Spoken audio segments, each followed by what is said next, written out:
Hello and welcome. This is Alchemistexe, and version 7 of the Alchemist Code has arrived. So we are going to be taking a look at the content and the banners and summoning as usual, but we're going to take a little bit of an in-depth look at the changes that have been made because it's a fairly noticeable update in terms of the UI, and then a brand new mechanic was added as well. So that'll be fun to take a look at. So first things first, we are going to take a look at everything that is different. So here we are looking at the new UI. As we can see here, they now display a unit of your choosing instead of whatever the protagonist of the farthest chapter you're on. So that's kind of fun, and clicking on them, they'll do their animation. I very predictably have chosen Soul. Another thing to note is that some of the buttons have been repositioned. So if you are used to either tapping the top of the screen or finding, say, like the shops in the middle of the screen, you're going to want to use the ones that are at the bottom. Like the shop one is here. And then for the milestones, the drop down one is still there. But other than that, it's pretty self-explanatory. I actually think once you get used to it, this UI is a little bit better and a little bit more concise.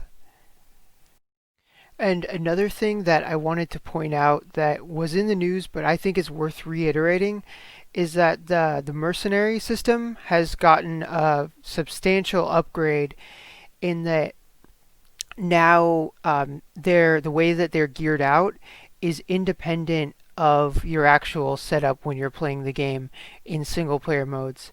So you can now just load up your mercenaries with the best gear that you have. Well, basic magic blade, that needs to be changed. There we go. Whoops.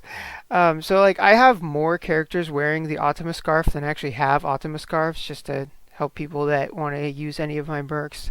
And then I don't think the dataset has really had a chance to build up much, but it'll actually tell you who's earning what. Like as you can see, Masa and Sol are the only ones that have gotten any mileage yet.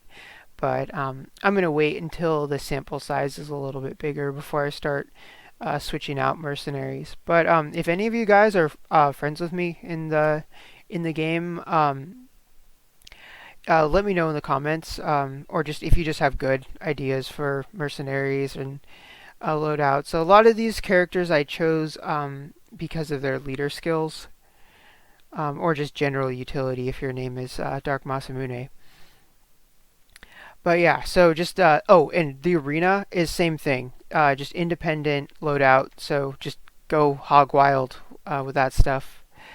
All right, now let's take a look at the content. Alright, so first and foremost, the Shrine Maiden of Hot Topic, Fury, has finally gotten her job plus. So if you've had her and been wondering like what is up with this unit who didn't get upgrades for such a long time, just stuck with like basic Shadow Assassin, basic Professor with a job that wasn't that great, I don't know, I think she's almost been the biggest upset in terms of the Templars so far because I think she's really, really good now. And if you've played the previous Veda Templar event, you would know what to expect.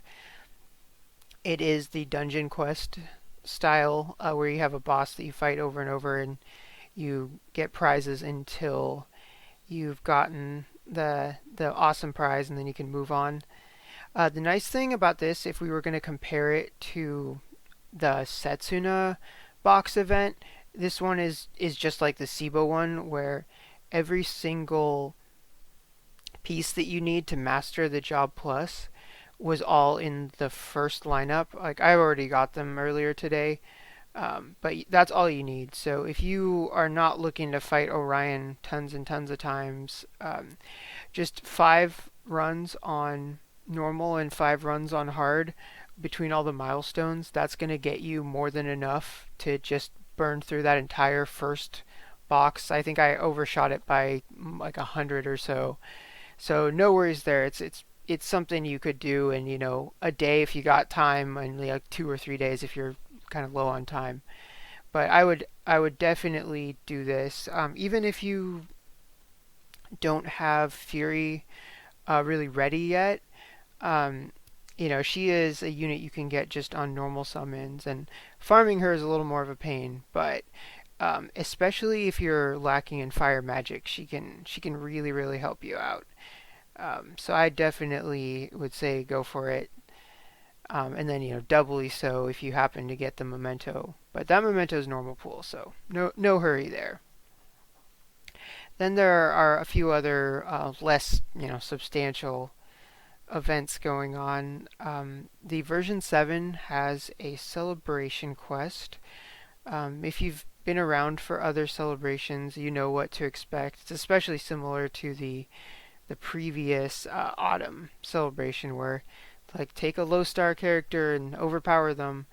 But the nice thing about it is you can get a lot of soul shards of characters. It's only 7 at a time, and just like the autumn one from a month ago, they don't show you everything that you can get on the loot.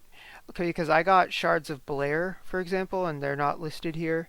So definitely worth the minute or so that it takes to complete.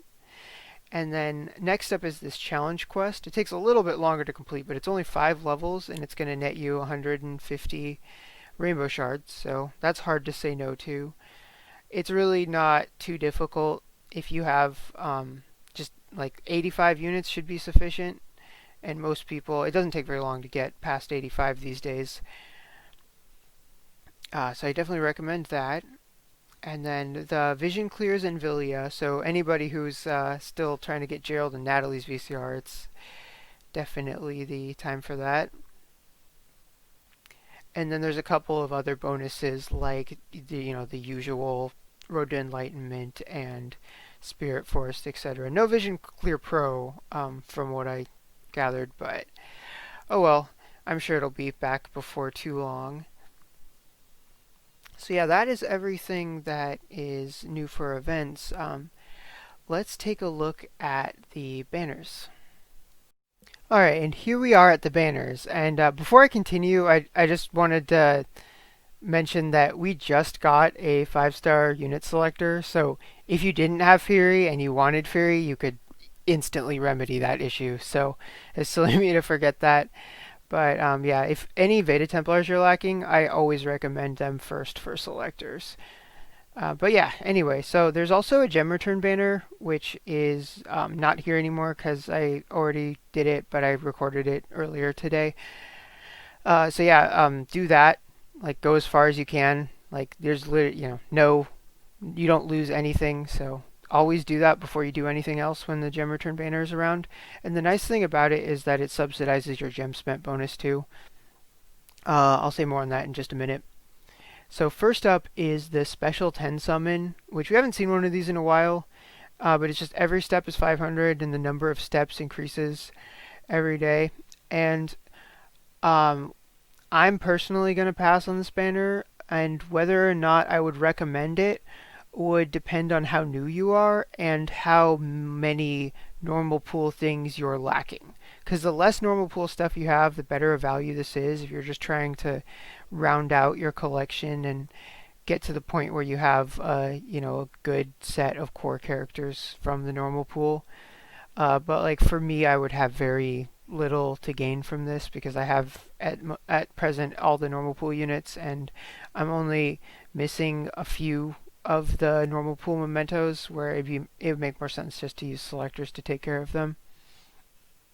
Because like if you were to spend gems on every step of this, it would be is equal to spending like going 9-step for a selector, and it makes more sense to chase something limited and get normal pool stuff along the way, unless you're me 9-stepping for Moa's memento. But I'm not salty about that still.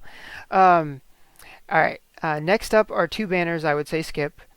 Just, yeah, these are bad. Don't like them. But a note about Ikasa, since getting her soul shards is part of the gem spent bonus, and we have a gem return banner. If you were looking to, oh, and her shards appear in the Louise shop.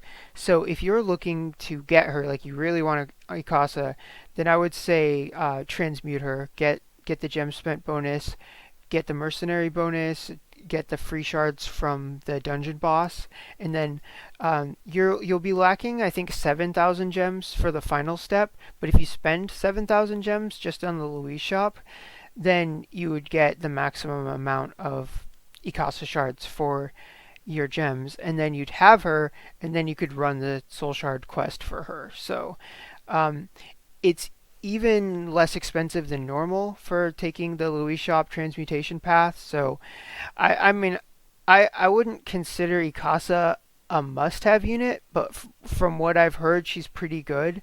So maybe if you wanted to give your dark element just a little bit of a leg up, I could see that being a viable thing. And then yeah, the other one is also passed just because all three of these units are great, but they also have shards in the Louise shop. And if you're just trying to get more shards of them, I think trying to get the Bazaar to show up and then buy them that way, assuming you own Souls, Fire, Dry. I've had 2 Bazaars today, and I saw the 3 of them in there both times, so that's a much more reliable way. This is just like even if you were doing it for the Templar coins, I think you would be better off in terms of gems per shard if you just use the Louise shop. Alright, and now we've got a 9-step for Furies and Ikasa's mementos. Now both of these mementos are normal pool, so I would only recommend pulling on these if you just really, really want them. But otherwise you can just be a little more patient, and you never know, you might get them in a free daily draw, or eventually they'll show up on selectors. So yeah, that's that. Next up is kind of a cool one for Veda mementos. There were similar ones in the past when the other Veda events ran, but all mementos that appear are Templar mementos. So if you're trying to get memento leader skills for these guys, even though they're all normal pool, having the pool be reduced to just Templars. And then 2 of the Oct ones and the Soul one are limited, so that's not a bad way to go. And then the final step where you get 6 of the same, that's kind of cool. It's like guaranteeing a leader skill.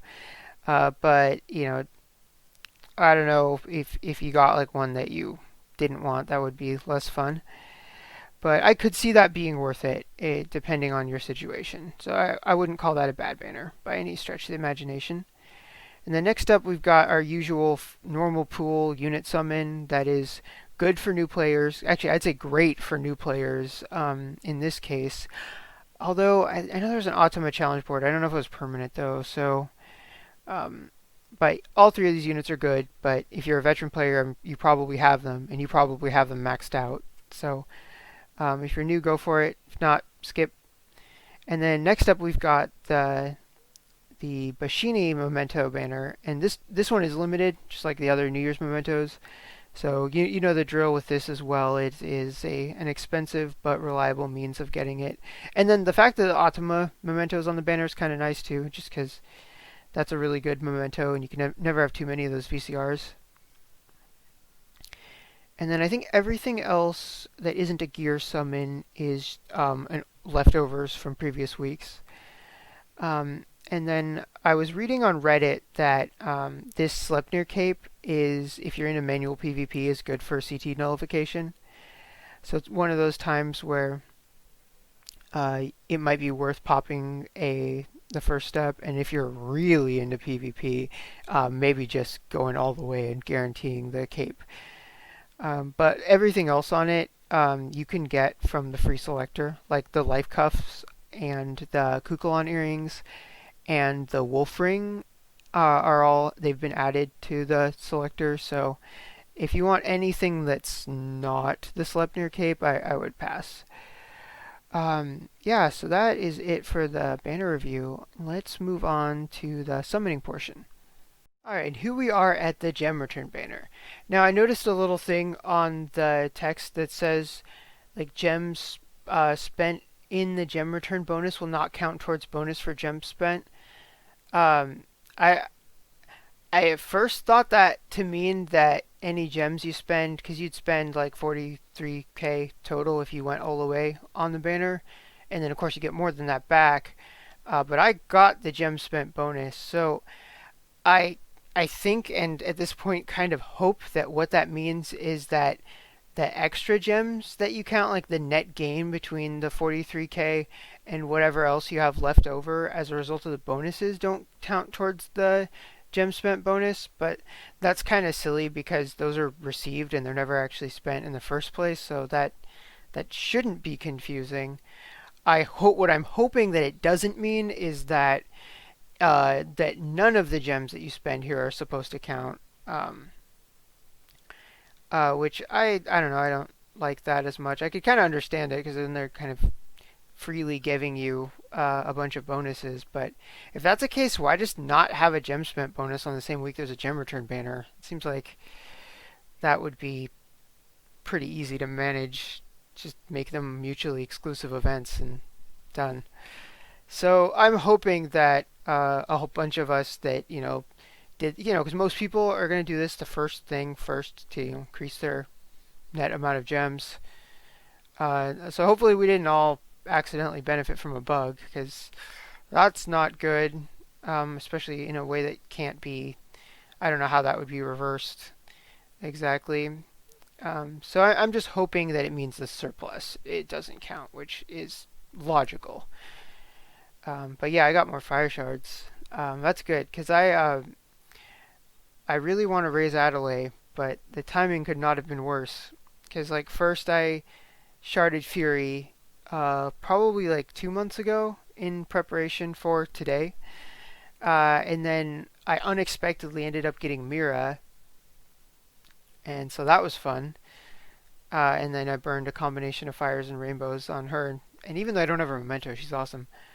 But yeah, and then I just really unexpectedly pulled Adelaide, which he was like the second Genesis unit that I've pulled naturally without transmuting. So that any fire shards that I get are always going to be welcome.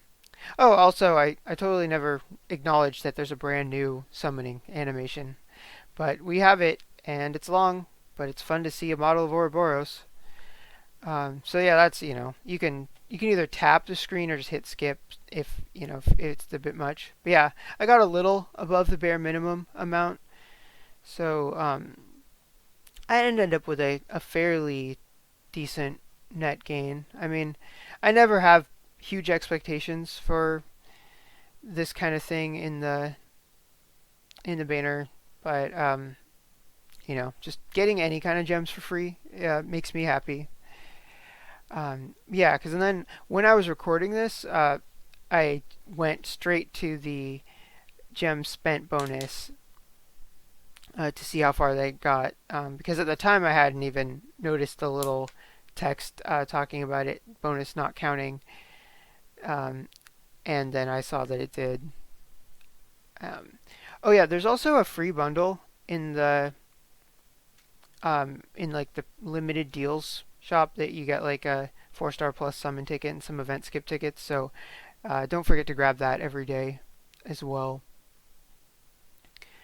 But yeah, so assuming I'm not promoting exploitation of a bug, getting Icasa shards this way and then transmuting her, that's what I was mentioning in the banner.